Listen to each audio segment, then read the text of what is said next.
Fala, rapaziada do nosso canal Golaço Brasil, trazendo mais um vídeo aqui para vocês.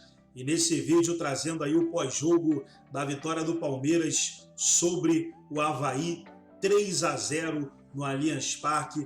Os gols da partida foram marcados pelo Gustavo Scarpa, o Dudu. Dudu fez um golaço, pessoal, um gol de placa no Allianz Parque, um golaço do Dudu.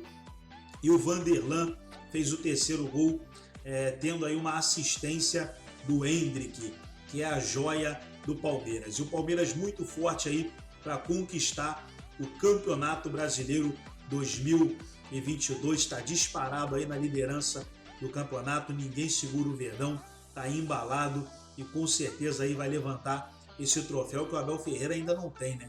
Abel Ferreira é bicampeão da Libertadores, campeão da Copa do Brasil, mas ainda não tem o brasileiro e vai conquistar esse ano. Antes de soltar aí o vídeo onde os comentaristas debatem a partida, quero convidar você que ainda não é inscrito no nosso canal, se inscreva, ativa o sininho das notificações para você não perder nada. Tudo dos grandes clubes do futebol brasileiro você encontra aqui no nosso canal Golaço Brasil. E nesse vídeo, debatendo aí a vitória do Verdão sobre o Avaí, 3-0. Vamos para o vídeo e daqui a pouco nós estaremos... Por que não? Porque é o seguinte, cara, quem decidiu uma Libertadores pro Palmeiras foi um reserva, foi o Breno. Quem decidiu a outra foi outro reserva, que foi o Daverson. Seguinte, você não põe reserva nunca? Tá bom. Agora, olha, até me duas Libertadores. Trazer o tema. São duas. Não era pra ficar tão relevante assim. Uma pequena coisa. São duas. Então deixa eu trazer outro tema, que também, de certa forma, tem uma conexão. Isso que o Calçado falou, porque... Essa turma do amendoim não é fácil. Essa mudança no número de substituições é algo muito importante na história do futebol. Sim. Que a gente ainda não tem a medida do impacto que ela vai gerar a médio e longo prazo. Como foi lá atrás... a proibição de você recuar a bola para o goleiro. Exatamente. Outro jogo. Mudou o futebol. Só que no primeiro momento você estava entendendo o que ia acontecer. Essa das 5 substituições vai ter muita mudança no futebol a partir disso. Quer ver agora um exemplo? Não sei qual o caminho. A Copa do Mundo. A primeira Copa com 5 alterações. Você imagina as seleções que têm um poder no banco maior do que outras. Algumas têm. O tipo de mudança que isso pode gerar numa partida em que em 90 minutos você decide se volta para casa ou se continua. E se os técnicos vão saber trabalhar Exatamente. com isso. E ainda bem que tem essas 5 alterações, né? Porque tem a ver com a cautela. A cautela de não machucar um jogador, a cautela de não colocar um outro jogador, tempo de mais com idade de menos. E aí hoje ele coloca o Hendrick, ele vai lá, não faz o gol, mas dá o passe para o Vanderlan. A comemoração ali mostrando como é bom você poder colocar jogadores de potencial da base num time estruturado e sem a pressão. Tá na hora já, de repente, de começar a rodar um pouco mais, Breleiro, em cima disso, pensando que o título já está na mão, óbvio, tomando devido cuidado com jogos talvez mais traiçoeiros, mas de rodar para ganhar um pouco de experiência? Não vejo rodar a ponto de escalar como titular.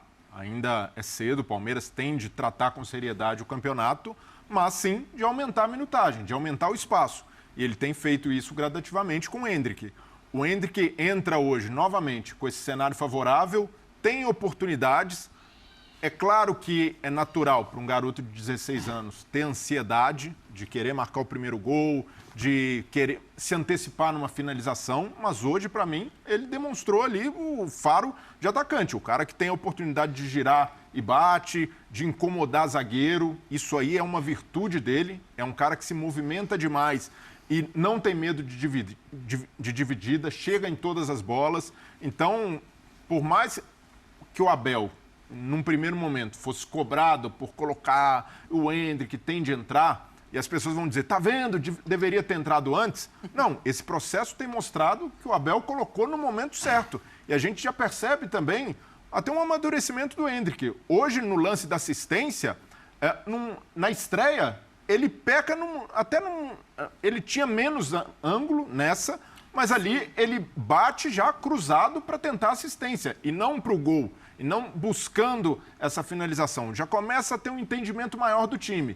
e por isso foi premiado como assistência. A tendência é que ele amadureça cada vez mais, mas para mim esse processo do Hendrick de transição tem sido conduzido de forma exemplar pelo Abel. Se poupou, se blindou da pressão da torcida de colocar antes de queimar etapas e vai, aos poucos, assentando, e o que gera, para mim, um novo debate.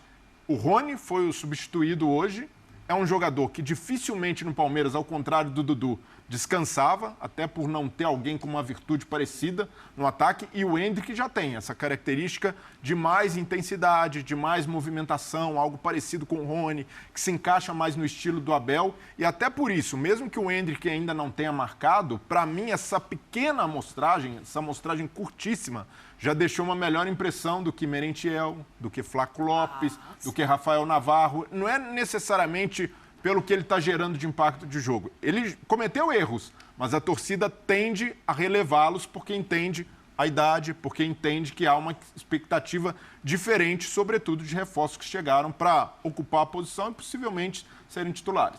Eu acho que assim, em relação à utilização, assina embaixo, Breler. Não tem discussão, assim. Ele não podia ter entrado antes do jogo que ele entrou, que foi aquela partida contra o Coritiba. Num contexto muito tranquilo, já que o Palmeiras vencendo por 2 ou 3 gols, não me lembro exatamente, mas foi um contexto tranquilo. Se ele entra contra o Santos, por exemplo, como muita gente queria no jogo anterior, e perde o gol que ele perdeu contra o Coritiba no primeiro lance dele, não vou dizer que ele ia ter cobrança, crítica e tal, mas talvez aquilo influenciasse na própria cabeça dele. E no fim das contas, contra o Coritiba, tanto não influenciou, que depois ele fez uma ótima jogada, até é um pouco fominha naquele jogo com o Coritiba, e depois ficou muito claro, né, o quanto ele queria fazer o gol pro avô, a questão ali tudo sentimental, bem, né? E que o time todo estava bem com aquilo. Quer dizer, isso estava muito claro que o elenco estava fechado com aquela ideia do Endrick. E depois, a verdade é que ele entrou bem, porque ele entrou bem naquele jogo, mostrando qualidade, embora tenha perdido o gol. A arrancada mostra que é um jogador diferente. Isso, a arrancada no segundo lance. Aí, ele entra num jogo contra o São Paulo, esse não resolvido, pelo contrário, jogo empatado, num contexto difícil, e cava a expulsão do zagueiro do São Paulo por conta da habilidade, da velocidade que tem. E hoje ele entra muito bem, né? Primeiro lance, aquela girada ali que ele consegue bater pro gol e depois no rebote quase que sai no gol e depois faz a assistência pro Vanderlei. Então, acho que, na média, se você olhar, ele entrou bem. São três partidas, alguns minutos por partida, mas ele está demonstrando, não estou dizendo que ele vai ser titular na próxima temporada, mas está claro que ele tem condições já de colaborar com esse time. Como, sei lá, o Gabriel Veron já colaborava. Sim. Se vai ser mais ou se vai ser menos, eu acho até que ele tem entrado nos jogos melhor do que o Gabriel Veron entrava naquele momento que estava todo mundo de olho na expectativa para ver o que ele ia fazer. Né? E acho que, além da personalidade, ele está tranquilo por isso que o Breler falou, sabe? No fim das contas, é um amor tão grande, é uma paixão tão grande, ele se sente querido ali. E me parece que não só pela torcida, mas também pelos jogadores. Isso certamente dá tranquilidade. Não é um moleque que acabou de chegar num ambiente de estranhos e que está tendo que provar e os caras estão olhando, o que esse moleque aí de 16 anos acha que vai chegar? Não, é exatamente o contrário que está acontecendo, né? Eu acho que o que está facilitando esse processo, que é considerado praticamente ideal, é a situação do Palmeiras no campeonato. Né? O Palmeiras está jogando essa reta final de competição, de temporada, com muita tranquilidade, porque ele tem uma vantagem que permite você fazer esse processo. Se o Palmeiras estivesse com muita dificuldade nos seus jogos, com algum adversário ali próximo, ou ele não seria colocado, ou haveria uma cobrança para que ele entrasse e resolvesse. Tá apertado o campeonato, o Palmeiras não está fazendo gol, precisa... Bota o garoto. Bota, tem que ver, ele tem que resolver. E talvez isso atrapalhasse esse processo que é o mundo dos sonhos. O mundo dos sonhos é esse. Você tem um menino que está entrando no time profissional, você vai colocar com calma, sem colocar pressão em cima dele, pouco tempo, para ele também não se desgastar e se adaptando. E, naturalmente, acho que ano que vem ele vai ser um jogador que vai ter mais tempo de jogo. Mas é porque o campeonato está bem encaminhado para o Palmeiras. Se fosse uma situação diferente, eu lembro, naquela reta final de disputa de Libertadores, que o Palmeiras estava na semifinal, havia uma ansiedade no ar. Pô, se não tiver isso, bota o Endrick, que de repente no segundo tempo ele pode fazer um gol e tal. E o Abel segurou.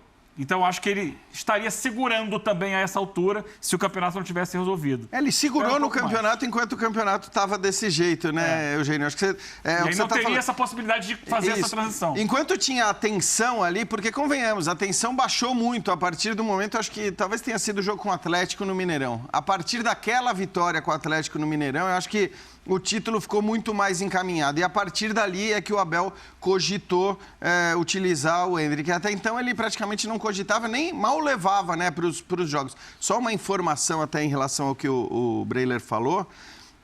Não está nos planos do Abel, mesmo que o Palmeiras venha a ser campeão com 2, 3 rodadas de antecedência.